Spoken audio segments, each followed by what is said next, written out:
Assalamualaikum warahmatullahi wabarakatuh. Okay, so for today, okay, we will continue the basic characteristics of volume. So this is the last subtopic under chapter 2.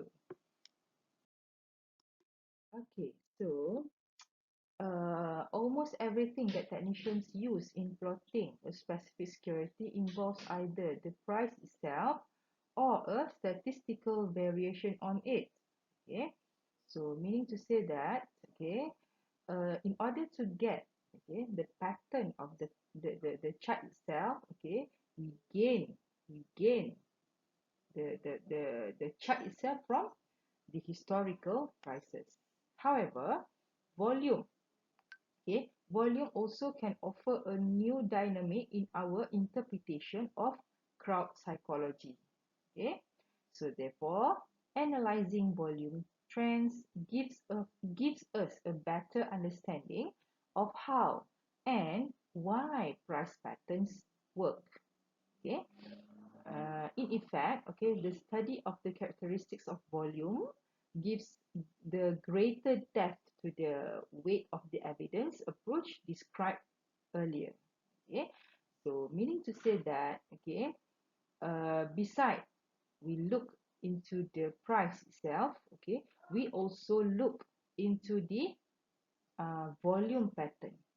Okay, so volume not only measures the enthusiasm of buyers and sellers, but also is a variable that is totally independent of price.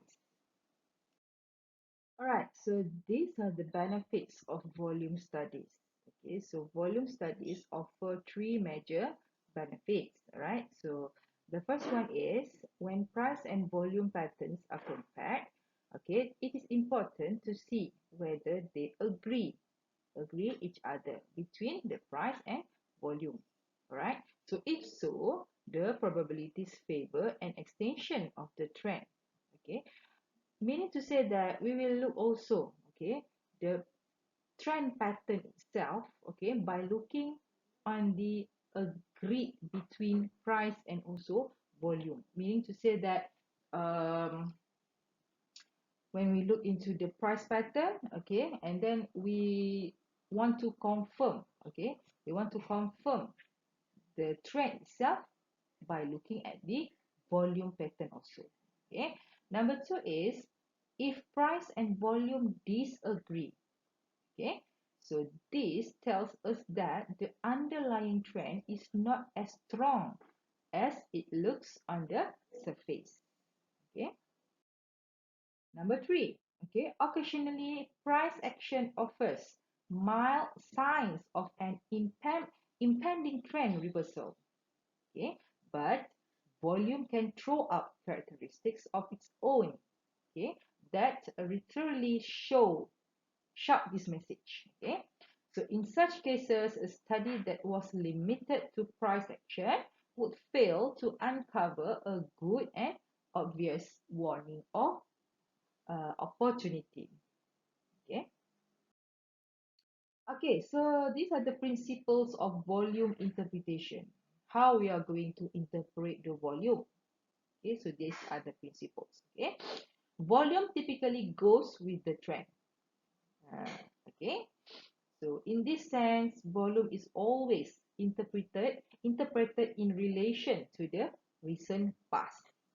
Okay, okay, so example, it is normal for activity to expand in a rising market and to contract in a declining.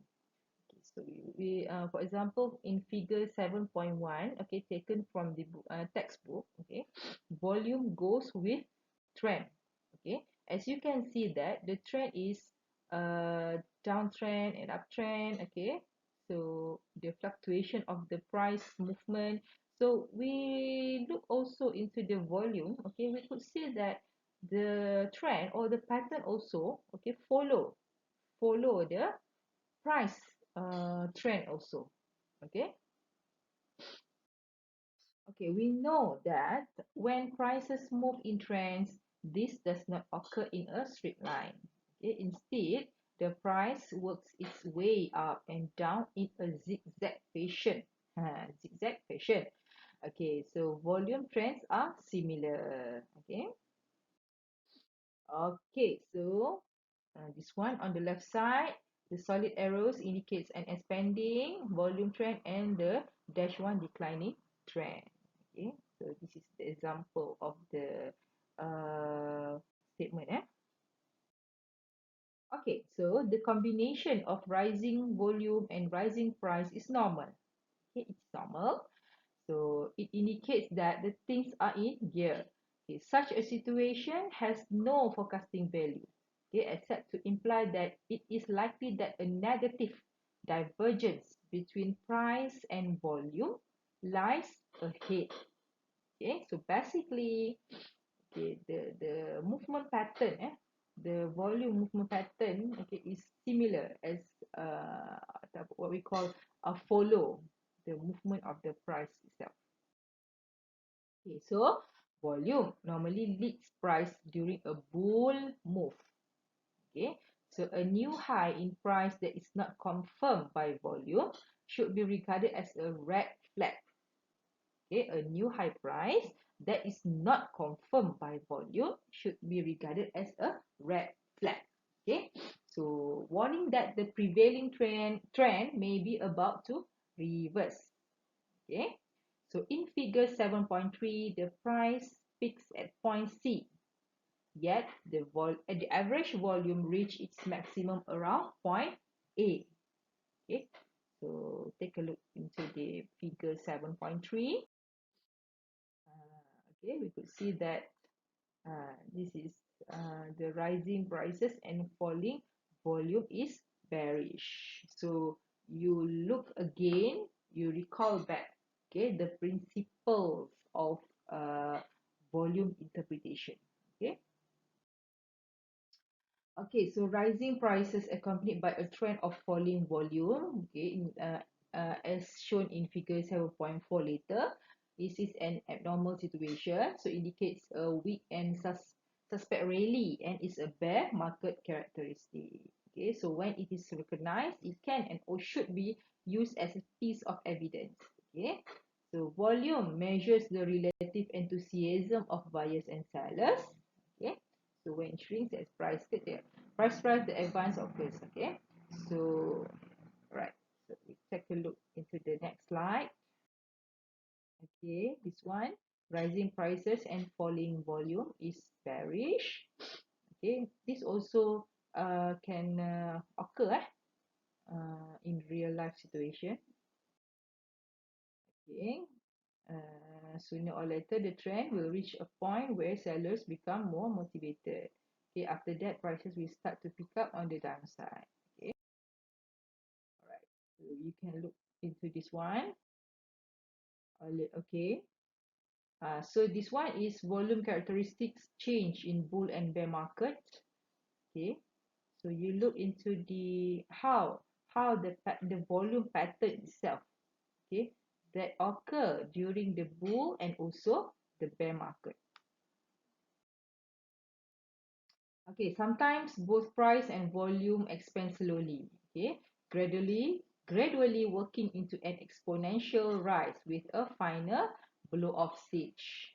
Okay, so following this development, both volume and price fall off equally sharply. Okay. Okay, so when prices advance following a long decline and then react to a level at slightly above or marginally below the previous trough, this is a bullish sign.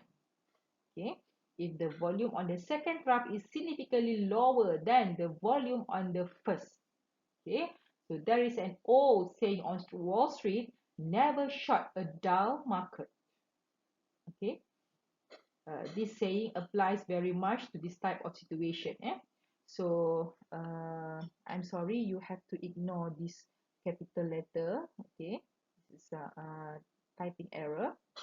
So such situation indicates a complete lack of selling pressure. So we take a look into the figure 7.9. This one refer to the previous statement. Okay.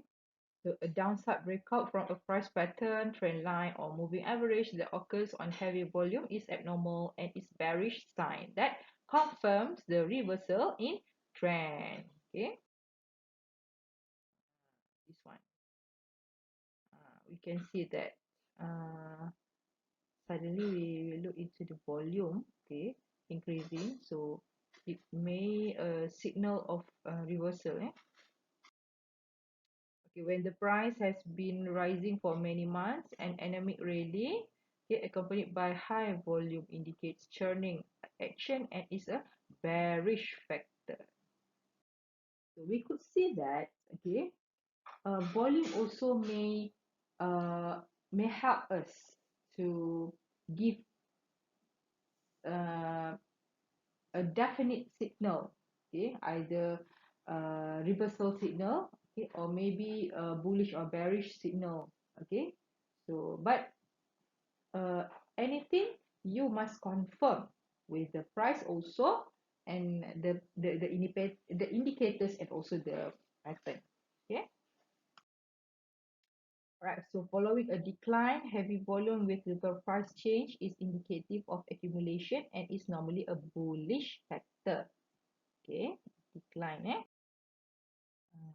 Okay. So we could see that when the price decline. Okay. But we can see that the volume is huge here, so this is a bullish factor. Record volume coming off a major low is usually a very reliable signal that a significant bottom has been seen. All right, this is because it indicates that an underlying change in psychology has taken place. Okay, all right, so these are some examples of situation. Read only. Okay. Okay. So that's all for volume. Okay. So meaning to say that what you need to learn to remember and also to understand about the volume is the principle itself and some of the situation that might occur and also that might uh, give you some direction, okay, about the bullish or bearish market. Okay, so that's all for basic characteristics of volume and also end of our chapter 2. All right, thank you everyone.